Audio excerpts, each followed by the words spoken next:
Good morning, students. Good morning to all. And last day we have studied about the recent advancement in the banking sector. So, what are the recent advancement in the banking sectors mean? First one is the electronic banking. Next one is Paytm and the debit card after the credit card, and some of the advancement was there. So today also we will just study what we have studied on last day, and we will go to the next topics. And today also we will go to the next concept, and within today these lessons will be get over. So today we will study about the recent issues in the banking sectors. So what are the recent issues in this banking is non-performing assets. Non-performing assets. So once the borrower fails to make interest on principal payments for 90 days, the loan is considered to be a non-performing assets. So once the borrower fails to make the interest or principal payments for 90 days, the loan is considered to be a non-performing assets. So the non-performing assets are problematic for financial institutions since they depend on interest payments for income. So normally all the commercial banks will be have the income mostly depending on their rate of interest or the interest or paying the loan amount. If they are not able to providing the payment to the bank, or if they are maintaining the non-performing assets, so the banking will get failure. As estimated to be around 10 lakhs crores, the non-performing assets are there. So already more than a sum of 2 lakhs crores have been injected. Suppose if the banking sectors get failure like that, the government only have to take the effort to providing the claim of the losses. So this is the recent issues in the banking. Next, merger of banks. So nowadays, or not nowadays, the Reserve Bank of India have been decided to merge all the remaining 5 associates bank in 2017.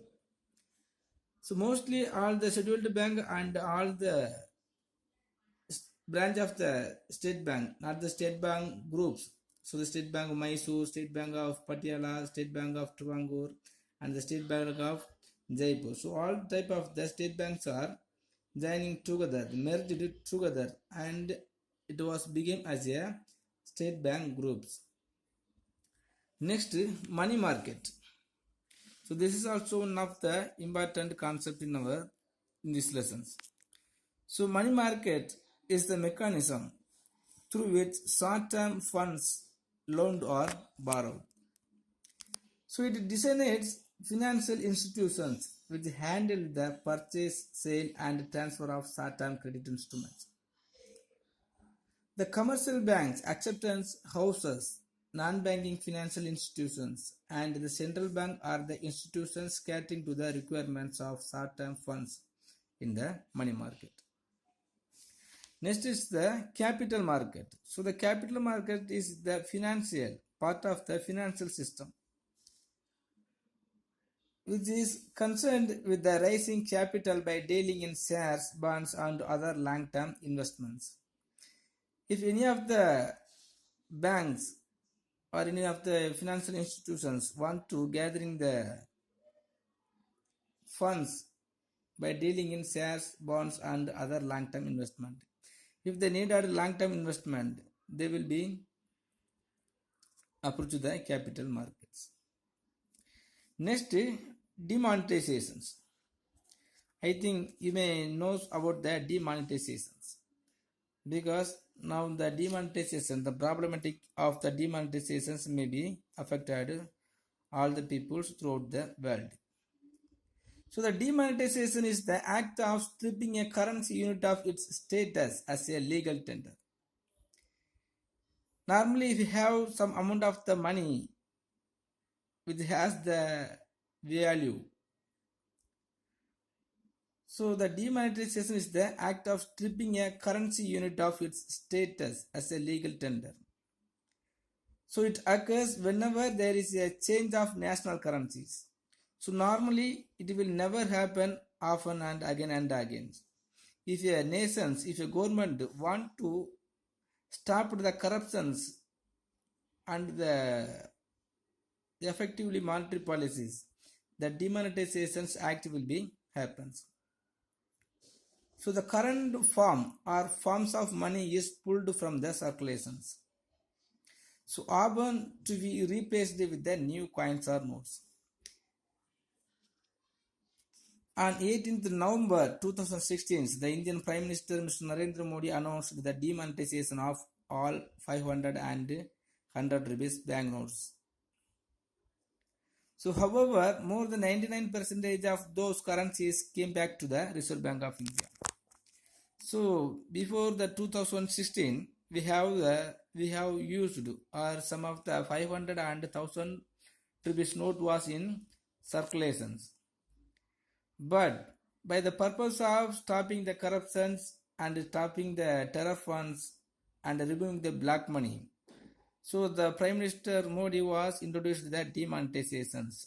After that, because of that, the 500 rupees notes and the 1000 rupees notes was stopped in the circulated. So all the money, all the denominations currency was went to the Reserve Bank itself. Next, objectives of demonetizations. So what are the objectives are there in this demonetizations active? First one is removing black money from the country. How the demonetizations act will be removing the black money from the country means so many of the peoples will have the money or will hold their money in unofficially. Now if the currency which has already existing in the circulated, if it is stopped, the black money also will be removed. Because we must exchange, we must use the money or new introduced money only. So when we are removing the existing currency, it will never come to circulated. Next, stopping of corruptions. So this is also in the same way only. So by the way of demonetizations, so the corruption will come to stop. If you want to corrupt, we have to provide the new currencies. But in the beginning time, no one will get more new currencies. How much amount of old currencies we have in our hand itself, we must exchange it for the new currencies. So beyond one level, so if we have more currencies, we have to pay tax. Otherwise, we will never exchange the new currencies instead of old existing currency. Next, stopping terror funds. Normally, the funds always will be used by the terrors in the old currencies only.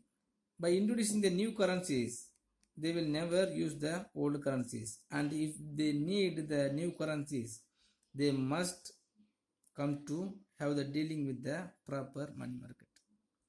Next, curbing fake notes.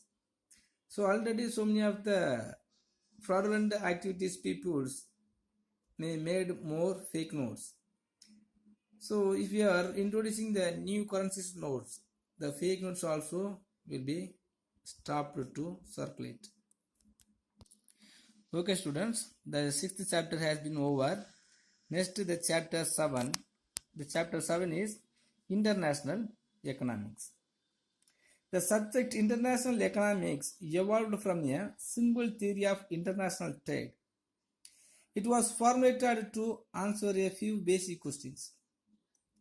The subject first originated in Western Europe, an account of increasing importance of foreign trade in the part of the world. So after finding out the importance of the foreign trade only, the international economy, the subject also improved. So the contributions of classical economists like Adam Smith, David Ricardo, Dosick, and J.S. Mill shaped the subject matter of international economics. So the international economics studies the entire range of international economic transactions that consist of not only trade in goods and services, but also capital flows, how the capital will be moving from one nation to another of the nations, and the technology transfers. Some of the technologies will be moved from one nation to another one of the nations, and the rate of exchange. When we are involving in this international trade, the rate of exchange will be followed, and the rate of exchange also will be changed from one nation to another of the nations. When we are changing the exchange, the balance of payment will be there, and issue relating to the tariffs, protection, free trade, investment flows, rule of fiscal and monetary policies pursued by the individual countries. So the meaning of international trade, if you are understanding the meaning of international economies. So the international economics is the branch of economics which is concerned with the exchange of goods and services between two or more countries. So normally we have studied in our internal trade how the market is produced, how the commodity has been going to produced, and how it will be selling in the market. But if the goods are going to exchange between the two or more countries, that is called international economics. Hence, the subject matter is mainly related to the foreign trade. So those who are going to involved in this foreign trade and whichever institutions are there will be dealt by the international economics. So in other words, international economics is a specialized field of economics which deals with the economic interdependence among countries and studies the effect of such interdependence and the factors that affect it. So what are the factors will be going to affect the international economics and some of the economic interdependence among the countries? Now all the nations are involving in this international trade because no nations will have self-reliance to producing any of the commodities. Some of the nations will have more natural resources which has able to produce the industrial sectors or the oil field. Some of the agricultural nations will have the natural resources which has able to producing the agricultural sectors such as crops. So every nations must be have the relationship with the other nations. So how one nation is going to make the relationship with the other nations? How the goods and the peoples and the factors of production is going to transfer from one place to another place is exposed and explained by the international economics. Next, subject matter of international economics. The subject matter of international economics include large number of segments which are classified into the some of the following parts. So first one is pure theory of trade. In this international economics, the pure theory of trade is also will be there. This component explains the causes for foreign trade. Why the foreign trade was arised and some of the compositions. What are the compositions are there in this international trade? The direction and volume of trade. Next, determinations of the terms of trade. What are the factors will be determined the terms of trade? So, and exchange rate and issues related to balance of trade and balance of payment. So, the balance of trade mean so the trade, the goods and services, the exchange, the goods and services have to be equal. And because of that, if you are paying in the form of currencies, that also have to be equal. Balance, that is called the balance of payments. So in this pure theory of trade, we will study these all things. Next, policy issues.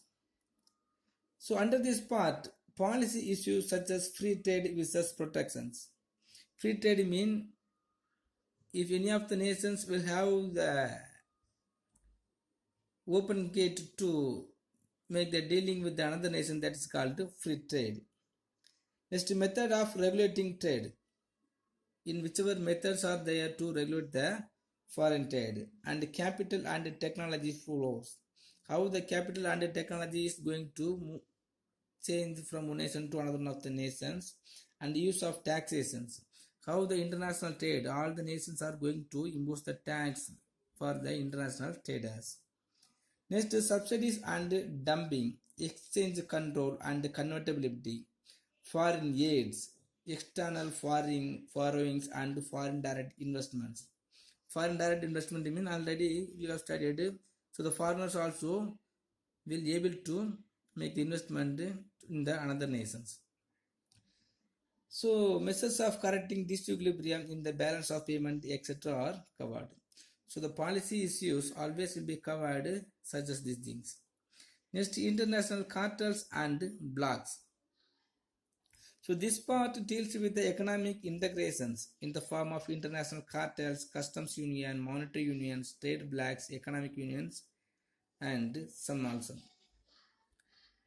Next, international financial and regulatory institutions. So the financial institutions like the International Monetary Fund, IBRD, World Trade Organization, etc., which influence the international economic transactions and relations, shall also be the part of international economies. So if you want to continue to maintain the relationship among the countries, so all the nations must be has the financial aid. So what are the financial aids are there to maintaining the international trade is explained by the international financial and regulatory institutions. So the four subject matter is there in this international economics: the pure theory of trade, policy issues, international cartels and blocs, and international financial and regulatory institutions. We will study very elaborately in later. Next, trade. So what's the meaning of trade? So normally we have studied, we know already that term trade means exchange of goods, wares and merchandise among the peoples. So normally if the goods and services is going to exchange between the people or buyer and seller, it is called trade. So the trade is of two types. So we can classify the trade as a two types. First one is internal trade and the international trade. So internal trade.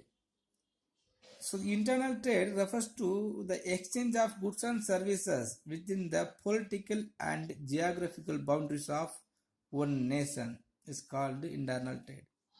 So within the political and geometrical boundaries, if you are producing or if the produced commodity is going to the market for selling purpose, it is called internal trade. So what are the product is produced within the boundaries of one nations? So the product is consumed by the same people of the nation is called internal trade. So this is also known as domestic trade or home trade or intra-regional trade. Next, international trade. So I think you may know about the international trade. So international trade refers to the trade or exchange of goods and services between two or more countries. If the goods and services or exchange of goods and services between two or more countries, that is called international trade. Some of the product is produced from one countries and it was consumed by the another countries. It was sold in the another countries is called international trade. Next, some of the difference between internal trade and international trade. So if you are considering the internal trade, so the internal trade take place between different individuals and firms within the same nations. So all the individual peoples and the families within the same nations will be occurs. So the international trade take place between different individuals and families in different countries. So many of the multinational companies, and if the producers may be in one countries and the sellers and the consumers also will be in another one countries.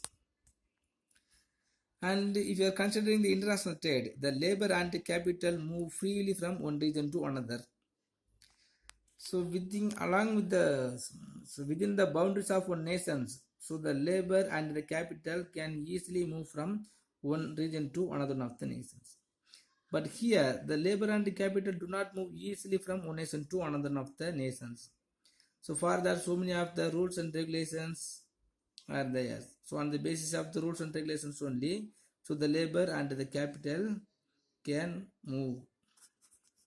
Next, in this internal trade, there will be free flow of goods and services since there are no restrictions. So in this internal trade, there is no restrictions because under the only one government, the state or central government only, so the productions and the distributions and the consumers will be happens. So there will be free flow of goods and services. But here, the goods and services do not easily move from one country to another since there are number of restrictions like tariff and quota. So many of the nations also will have maintained or will be drawn in the international trade. So on the basis of drawn tariff and quota only, the goods and services will be moved one country to another of the countries. Some of the nations may have imposed more tariffs. Some of the nations will be free into the international trade. So in this internal trade, there is only common currency. So according to the India, the rupees only is going to use for exchange the commodity. But here there are different currencies because many countries will come to the international trade. So all the nations must be have some amount of the foreign currencies. So there is different currencies. Next, the physical and geographical conditions of a country are more or less similar. But here there are difference in physical and geographical conditions of two countries. So when the two countries or two more countries are there, so the difference in physical and geographical conditions. So some of the labor, natural resources also will be changed, but here not like that. So in this internal trade, the trade and financial regulations are more or less the same. So the financial and the trade regulations always may be sometime more or sometime less. So the trade and financial regulations such as interest rate, trade laws differ between countries because every country has some of the interest rate on their borrowed monies, and some of the laws also will be very free in one countries, and some of the nations will using the more restricted trade laws. So the trade laws always will be differ between the countries. Here, there is no difference in political affiliations, customs, and habits of the people and government policies. Because if the government impose any of the policies, these policies only will be equal to all the peoples and the customs and the politicians also. But here not like that. The differences are pronounced in political affiliations, habits and customs of the people and government policies. If any of the government policies sometimes will be affect the other policies of another nations. So this is the 7 difference are there. Okay students, if you have any doubt please ask me. Thank you.